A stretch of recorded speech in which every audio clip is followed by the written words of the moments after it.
Just a quick update. One, I think the vaccination rollout is really getting into a nice steady phase with the supply chain getting figured out. And I want to thank everybody for all the hard work in that place. And Gary may correct me on this one. I always round up when it's beneficial, but I do think we're approaching 1 million overall for CommonSpirit. Eventually, in the next couple of weeks, we'll probably get that 1 million mark. And the physician enterprise has been behind a huge percentage of those. We've now done, specifically in our clinics, I think over 100,000, Gary, but yet participated in several other 100,000 in community events and other venues. So I think we should be very proud of that. We need to keep pushing it. The J&J vaccine will add some complexity, and Gary and I will be working with communications to get you some FAQs to how to talk about J&J.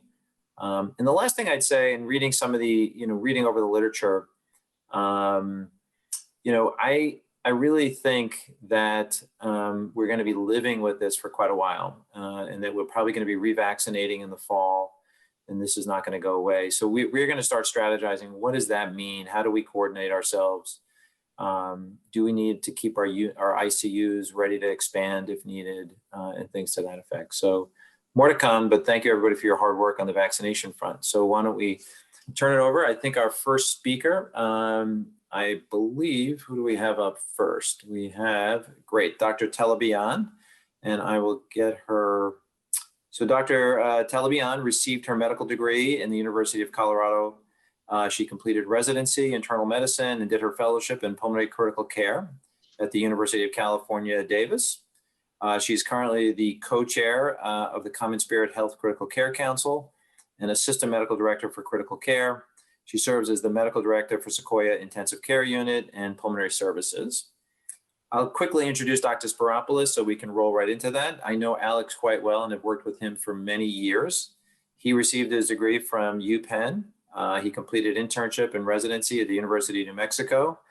And instead of reading all the amazing things that Alex has done over the past years, I'll just tell you that we have the thought leader in the world right now on issues of thrombosis and COVID-related thrombosis. Alex has led many international trials over the years. He has published over 25 papers just on COVID and thrombosis, and a big article coming out today, which I'm honored to be a co-author on. So I'm excited to hear from Alex. So next up, Dr. Talebian, thank you for joining us again. Thank you. And there was a correction on the last slide. It says sequelae of pulmonary diseases. That was the last talk. So, but that just, segue to the conversation that we have. There are many, many sequelae of COVID-19, as all of us are aware of. And today I'll be talking about the sequelae of COVID-19 coagulopathy. I just have 2 case presentation, and that I cared for them at Sequoia Hospital among many, and then that would be introduction to the talk by Dr. Spyropoulos. So next slide, please. So this was a 42-year-old female with no past medical history and not taking any medication, pretty much healthy. She tested positive for COVID-19 in December 16 of 2020.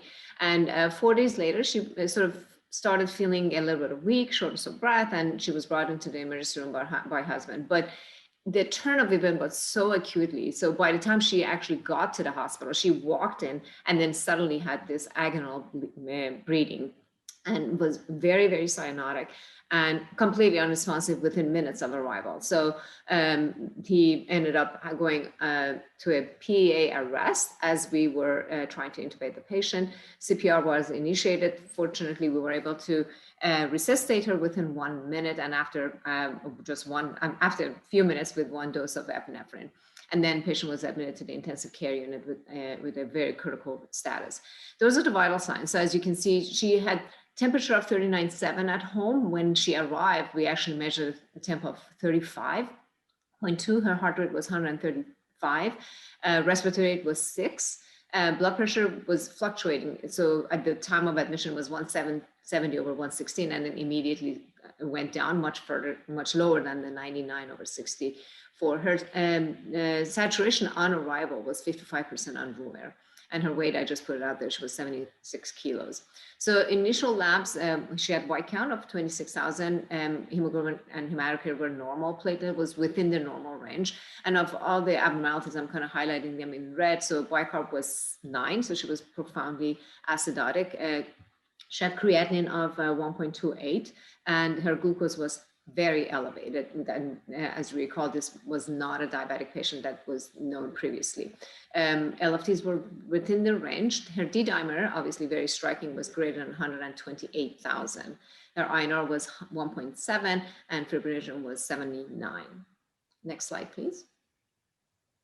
So we did a chest CT because of the presentation and hypoxia and the D-dimer elevation. So fortunately, she didn't have a major PE, but there are subsegmental PE, which are very, very difficult. I tried to project this, but basically what you see on the picture on the left side, there are some consolidation on the left lower lobe, and there is a tiny, tiny pulmonary emboli on that side. And then the graph on the picture on the right side also shows another small subsegmental PE on the right side. So pulmonary emboli was actually not felt to be the major issue in terms of her cardiopulmonary arrest that she had in the ED. Next slide.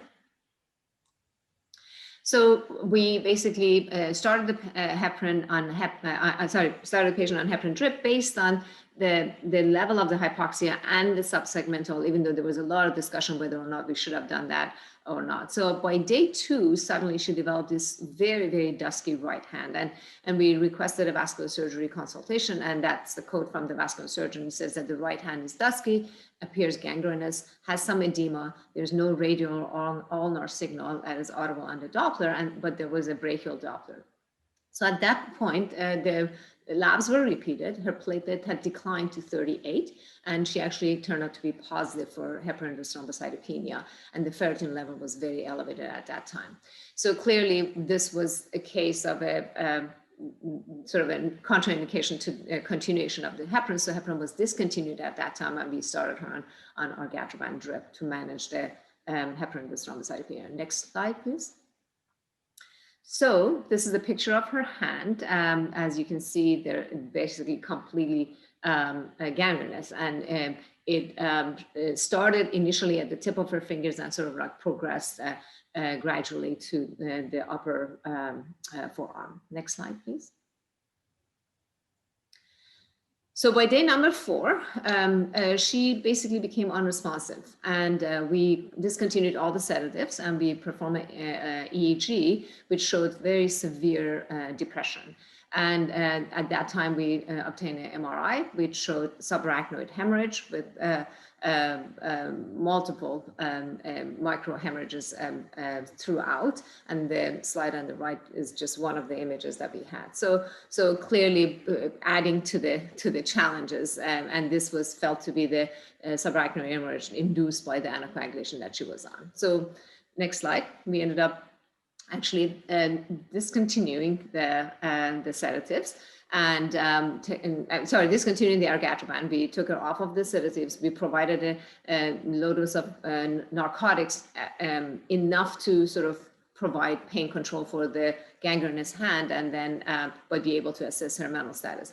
Interestingly enough, within a few days, she actually started, following commands and, being able to, move her extremities. And by day 8, we did a weaning trial, and she was actually successfully extubated, to our amazing surprise, having gone through so many complications. And obviously that was the time that she actually woke up, and she kind of like looked at her hand and was very, very tearful and emotional, but obviously very grateful to have, survived this event. On day 24, she was taken to the OR for amputation of the right forearm, and the report of the path is consistent with the gangrenous necrosis, and there were some vein and focal organizing thrombus. On day 30, she was actually discharged home with home health. And And just a couple of days ago, I was on service in the ICU, and she actually FaceTimed with us from the surgeon's office, which was amazing. And to see her there, she was obviously very tearful, but she actually raised her stump and said that I don't have my hand, but I can actually do things still. And she was being evaluated for prosthetics. So a very, very challenging case, but relatively good outcome. And then the next case. This was an earlier case. This was a 59-year-old Filipino who had type 2 diabetes with complications of it. And she was at an event, she worked as an event planner, and this was one of our early cases, February of 2020. So she was in Pebble Beach in California. A couple of days later, she was in Napa, California in a casino. And a couple of weeks later, she kind of presented to ER with a shortness of breath, cough, and very extreme fatigue. Chest X-ray showed bilateral infiltrates, and then she had a very, very rapid decline in her course and was intubated, admitted to the ICU. Those are the vital signs. So she was very tachypnic, saturations were 86% on room air. Labs were significant again with metabolic acidosis, acute kidney injury with a creatinine of 2.08. Blood sugars were okay. Her D-dimer was 1248 and INR was 1.36. So this case, next slide, we decided to actually just treat her with this is the chest X-ray. The one on the left side is the chest X-ray at the time of presentation. The one on the right is her X-ray several months later. And yes, you do see a dialysis catheter on the right picture, and that's she ended up being on dialysis as a result of this condition. Next slide. So we started on heparin prophylaxis because, at the time there was no data to support the anticoagulation, and we didn't need to at the time. So on day 7, however, she developed a left dusky hand and also dusky right foot, and vascular surgery consulted, and basically they said that yes, there is a ischemic left hand. There is that they thought it was possibly related to the pressors that she was receiving for hemodynamic support, and also she had an arterial access at that side, which had been removed, but they thought that maybe that played some role, and they recommended to go ahead and fully anticoagulate her from prophylaxis to full anticoagulation. So we started on heparin, but despite the anticoagulation, she continued to develop multiple gangrenous digits all over her right hand, her left hand, her toes, etc. And at that point, her CK enzymes increased to over 6,000, which was consistent with the rhabdomyolysis. Next slide. On day 18, we were able to wean her off of the sedations, and she was obviously aware of all the digits and gangrenous hands, etc., and obviously very, very emotional. On day 28, we were able to discharge her to LTAC, and at that time, due to some of the other comorbidities, the surgeons decided that it was not a good time for us to introduce surgery yet, because there was still a lot of issues with maintenance of her medical conditions. And after discharge, by day 64 is when she was actually brought back to the hospital, and she had amputation of several digits, toes and hands and fingers and sequentially. In fact, they tried to salvage some of her digits in her feet, and they were not able to, and she ended up actually amputation of one of her foot just above the ankle. And the report was, a pathology report was again consistent with variable gangrenous necrosis. And day 270, which brings us to Christmas of 2020, she basically sent us a very giant thank you note. It was just amazing, and thanking all the staff that had cared for her at Sequoia Hospital, and that she made an announcement that she made a donation to Sequoia Foundation to thank the team for that in recognition of their work. And I think that's my last slide. Thank you so much. Thank you. Great. Now we have Dr. Spyropoulos, I think, is up next. Yep. Alex? Yes, Tom. First, I'd like to, number one, both thank you and Dr. Talebian for that very interesting case series that really highlight everything that we know on COVID-19 associated coagulopathy and all of its myriad and severe manifestations. And again, Tom, thank you for your kind invitation. I really want to emphasize on I think, as hitherto a much less known issue, which is what is the risk in the outpatient setting of COVID-19 associated coagulopathy. And I think that this issue is just coming into the foray very recently. Let me see if I can show myself too. We want to see you, Alex. Yeah, no, I agree. Let's see if I can do this. For some reason, it's not allowing me to. Let's see if I can do this here.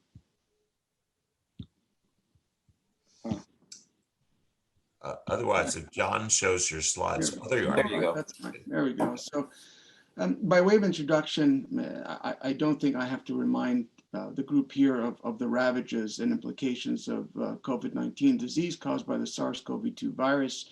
We're now over 29 million cases, and unfortunately, we've surpassed the 500,000 death mark. I think what's important to note, though, in this disease is that thrombotic complications have been associated with up to 60% of deaths, especially in patients with underlying cardiovascular disease. And autopsy series reveal a very high incidence of unsuspected thrombotic disease in these patients.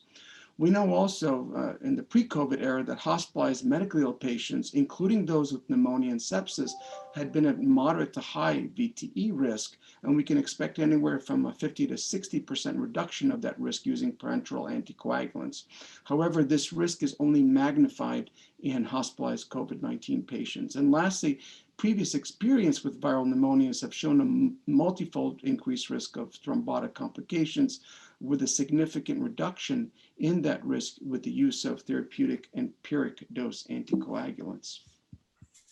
Now, I'm not going to go over the implications and the subtleties of the coagulopathy seen in COVID-19. Suffice to say that we have a relatively new phenomenon that we've known as thrombologists for quite a while, but is now just coming into the foray amongst hospital-based and other clinicians, that phenomenon of thromboinflammation that's caused by the hyperinflammatory state once the virus enters the alveolar tissue in susceptible patients, causing cytokine release, a cytokine storm phenomenon, again in susceptible patients, and subsequent and importantly endothelial cell dysfunction, changing the phenotype from into a prothrombotic one. We also have evidence of complement activation, contact system activation, and ultimately thrombin generation and hypercoagulability.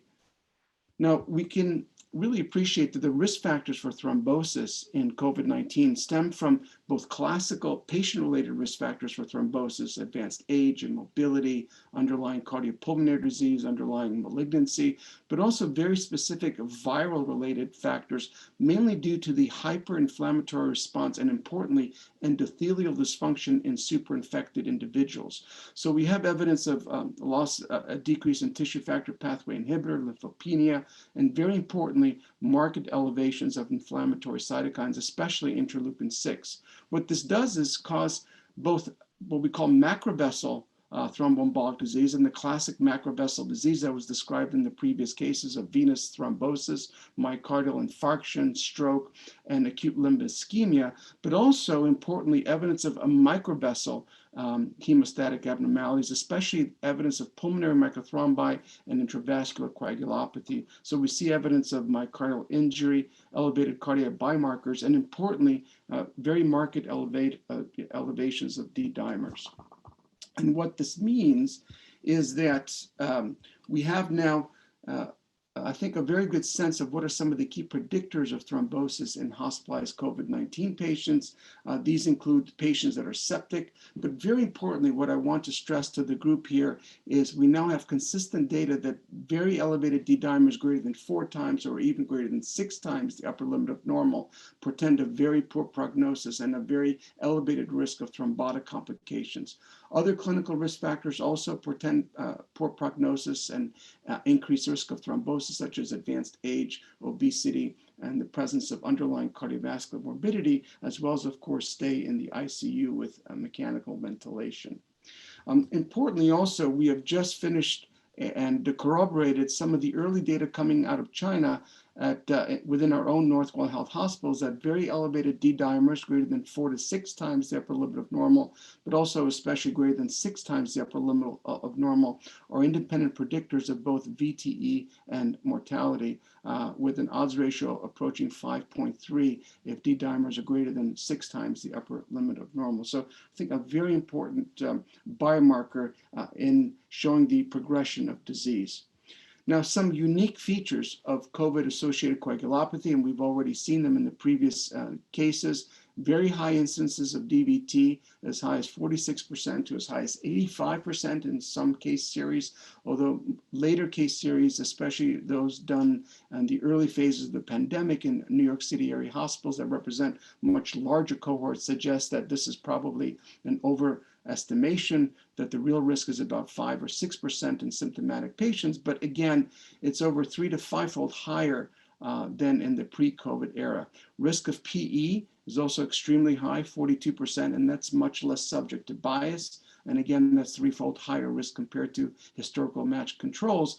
And as we saw in the case presentations, the risk of arterial thromboembolic disease is approaching 4%. So a very high prevalence of both arterial and venous thromboembolism. The second thing I want to stress is the unusual nature of thrombosis in COVID-19 coagulopathy. So in the bottom left, we see evidence of in situ pulmonary thrombosis, which is a very different phenomenon than pulmonary embolism. So this is a localized thrombotic phenomenon due to endotheliolitis at the level of the pulmonary capillaries. So again, local invasion of the virus causes dysfunction of the endothelium, extravasation, inflammation, and local thrombotic phenomenons. And on the right, we see evidence of pulmonary microthrombi with fibrin deposition shown in blue, with, again, evidence of megakaryocytic deposition. But the worst and most worrisome part of this COVID coagulopathy that we've seen now consistently throughout the years is phenomenon of breakthrough thrombosis despite standard thromboprophylaxis. So that despite standard thromboprophylaxis with heparins, confirmed VT rates as high as 27% have been described. And in ARDS patients, despite prophylactic or even higher dose anticoagulants, thrombotic complication rates approaching 17% have been described, which are nearly 6-fold higher rates of thrombotic complications compared to non-COVID ARDS patients. So this phenomenon of breakthrough thrombosis is extremely worrisome. So we can conceptualize 3 periods of thrombotic risk in COVID-19. We've already seen the very elevated risk of thrombosis in hospitalized patients, so that most international guidance statements now advocate for a universal thromboprophylactic strategy using standard to intermediate doses of heparin. And there are ongoing randomized trials, including the one that we're doing at Northwell HepCOVID, that likely will be reading out in the next 1 or 2 months. The multi-platform trials have already described their top-line results, and likely in hospitalized patients, we may be moving towards a paradigm of using therapeutic dose heparin for primary prevention in hospitalized patients. In the post-hospital discharge period, this represents an intermediate risk period where we think in certain high-risk groups, extended thromboprophylaxis with a direct oral anticoagulant may be beneficial. And again, we're accumulating data within our Northwell system.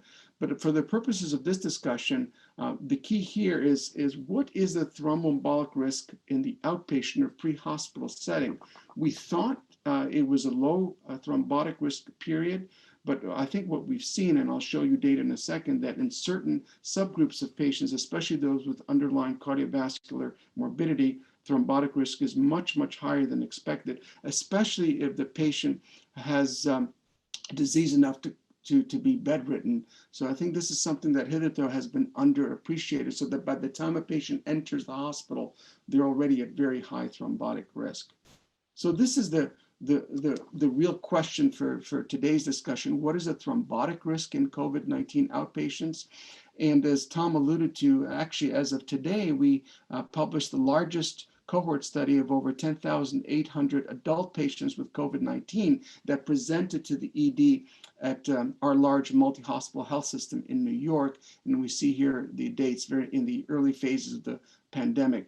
What we saw was not a small amount. So this was about 1% diagnosis of symptomatic VTE, where 86% of VTE was pulmonary embolic events. And unfortunately, another almost 0.3% died during initial assessment. So roughly 1.3 to 1.4% of patients either had major PE or were dead during the first 8 hours of presentation in the ED. And when we look at comorbidities, they included diabetes, a BMI greater than 35, underlying cardiac disease and chronic lung disease, as well as prior VTE, and importantly, very high D-dimers. So again, there appears to be a subgroup of outpatients that are very susceptible to COVID-19 associated coagulopathy, and this deserves further study. And towards this end, we have now 3 very large trials of primary thromboprophylaxis in outpatients with COVID-19. The OVID trial in Europe comparing an Aspirin 40 milligrams versus placebo. The NIH COVID trials comparing 2 doses of apixaban, 2.5 milligrams and 5 milligrams twice daily, or aspirin or placebo. This is a 7,000 patient trial.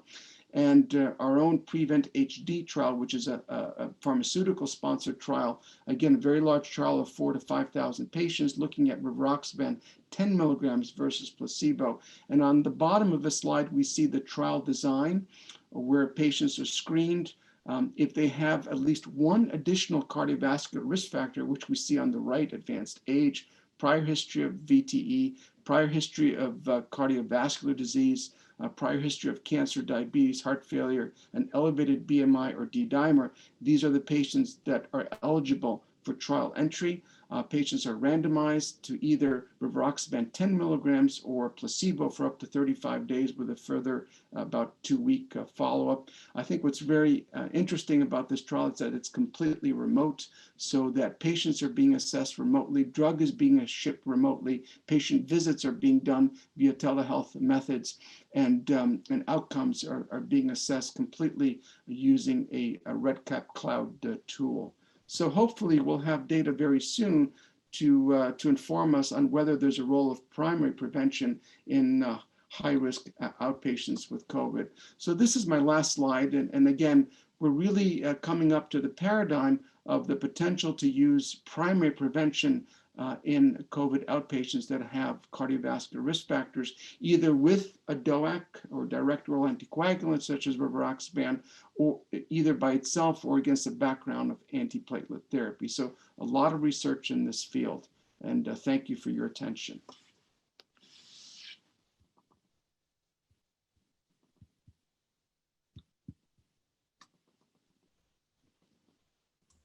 There you go. Tom, do you want to start the Q&A, or I know you're going to be in and out here, so how are you doing? No, I just apologize. I'm in Omaha visiting the team here. So, but these are, it's interesting to me that the spectrum of the cases that were just presented. Dr. Talebian, you had the severe cases that were actually miraculous recoveries, and congratulations to you and your team. And then I think what Alex is saying is, as we go upstream, how do we think about this, and how aggressive are we with anticoagulation? And I've been, Alex and I have been talking about this since the beginning of the pandemic. Should we be more aggressive with therapeutic levels of anticoagulation for the inpatient COVID patients, and then for the sicker outpatients? I mean, I've managed cases, on my cell phone, friends and family at home who were wiped out lying in bed that were obese. And I felt to myself, these folks should be on some prophylaxis. I happen to be able to manage them from home. If they went to an ER, they would be admitted on prophylaxis. So, so I think, Alex, just your point about figuring this out is critical. And, I think it's going to really be informative for how we manage thousands of patients going forward.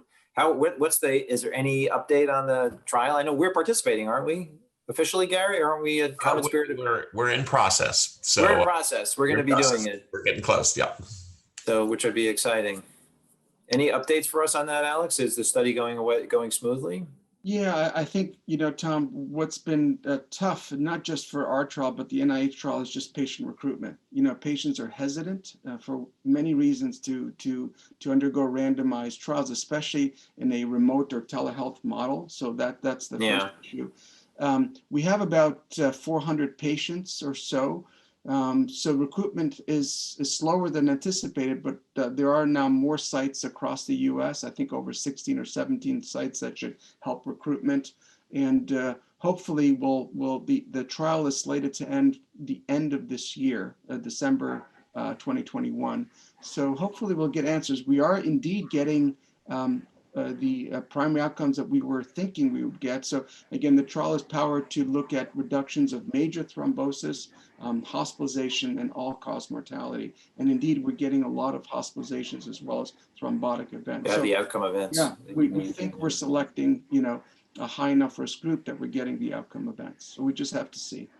Gary, are there questions from the audience? Yeah, there's just a couple. There's one question, and I know Dr. Greco has an in-person question, so we're going to unmute him. But while we're unmuting him, and this may be his question, when you talked about sending people home from the hospital, is it on heparin prophylaxis, or is it oral anticoagulants, or does it vary? Yeah, in the 21st century, I think discharging someone on parenteral anticoagulant borders on cruelty, especially when we have very effective direct oral anticoagulants to do the same job without any of the parenteral injections. And indeed, when you look at the two DOACs, rivaroxaban, petrixaban, they're FDA approved for post-hospital discharge extended prophylaxis. So absolutely, there's absolutely no reason to use parenterals, and I would use something like rivaroxaban 10 milligrams for up to 30 days. Actually, Dr. Greco's question is, it would seem that patients who are already fully anticoagulated upon admit would do better. Is there any data on patients with atrial fib or mechanical valves? So there's definitely data that tells us if a patient already comes into the hospital with therapeutic doses of anticoagulants, they have about a 40% better chance of surviving a severe COVID pneumonia than those without.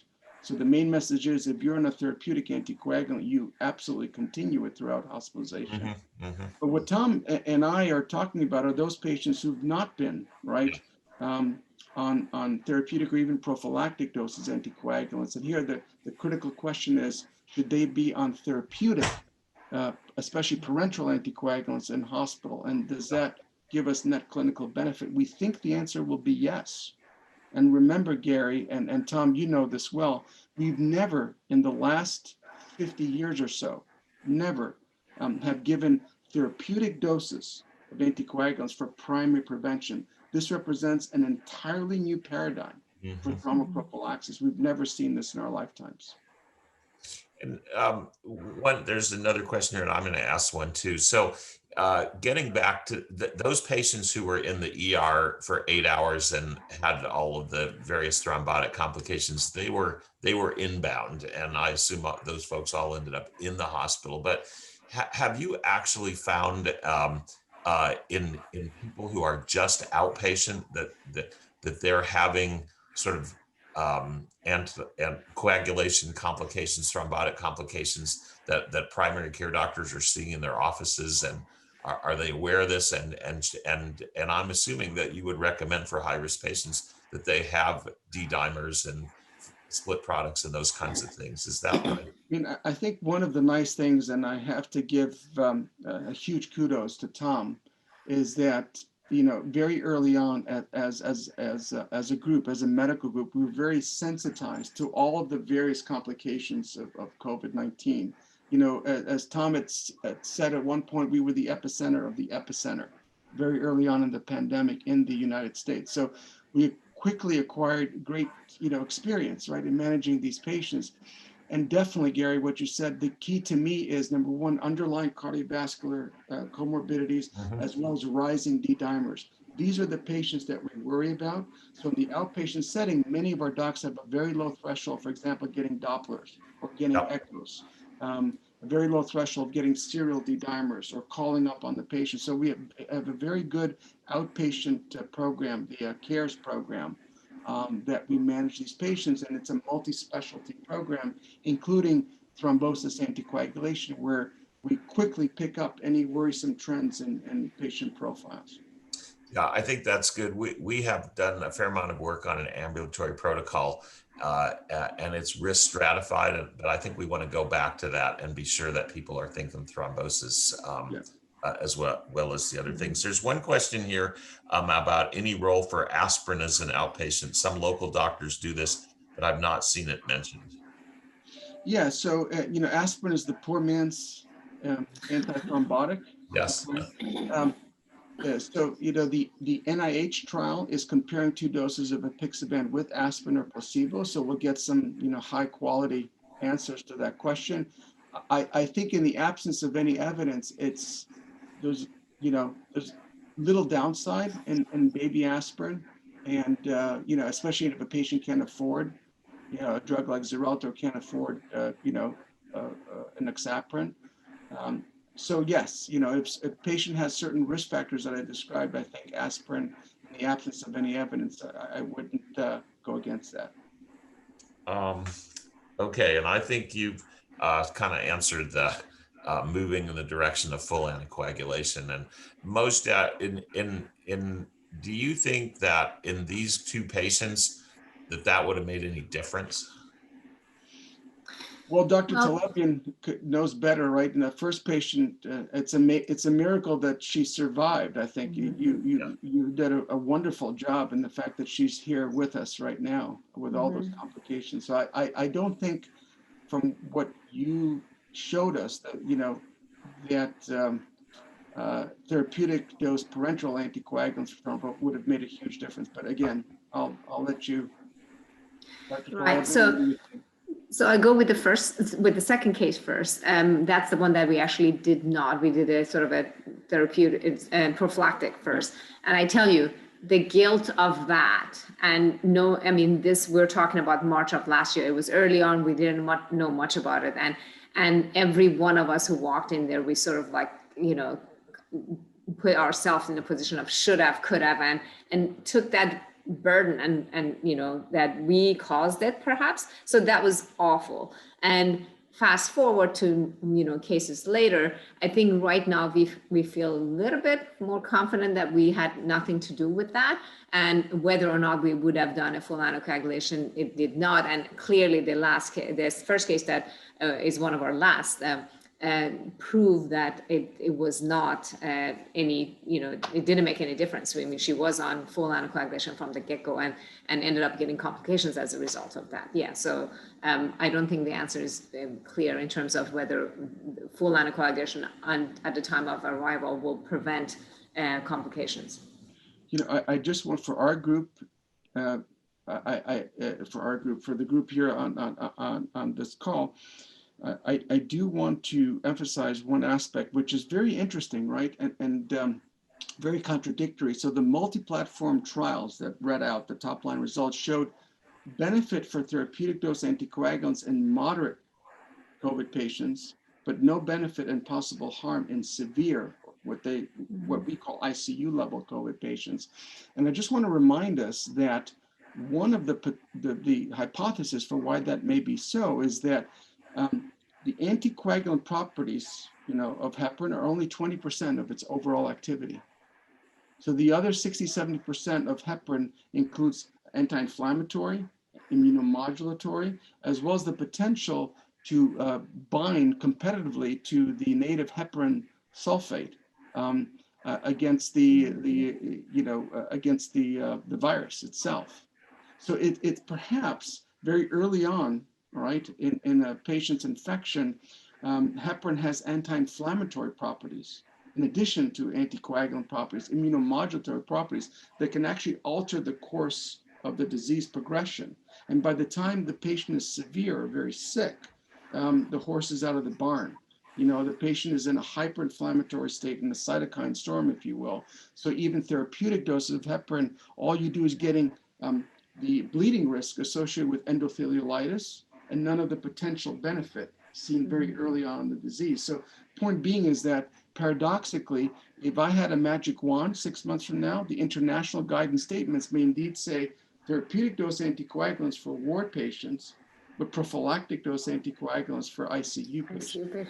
And it's very interesting. We don't know, but that's a presupposition. But the point is, very early on, if we can alter the disease progression, the course of hyperinflammation, et cetera, in outpatients or pre-hospital patients, maybe we can alter disease severity enough so that when they present to the hospital, they're less sick.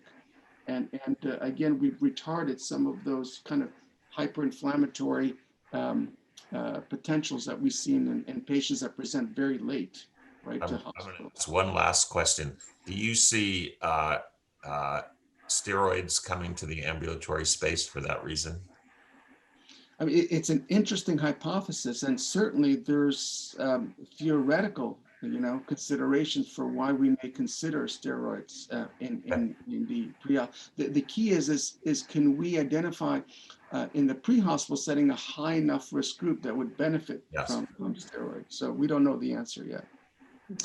I just want to thank both. Tom, I think, is off in Omaha somewhere, but we want to thank both of you. This has just been a fabulous, interesting, fascinating, informative, great presentation from both of you, and we really appreciate it. So thank you so much. And there'll be more questions, I'm sure. We've sort of intimated that we're working on getting a study site up in the ambulatory space, and indeed we are, and we hope to be able to announce that within a week or two. So we're pretty close.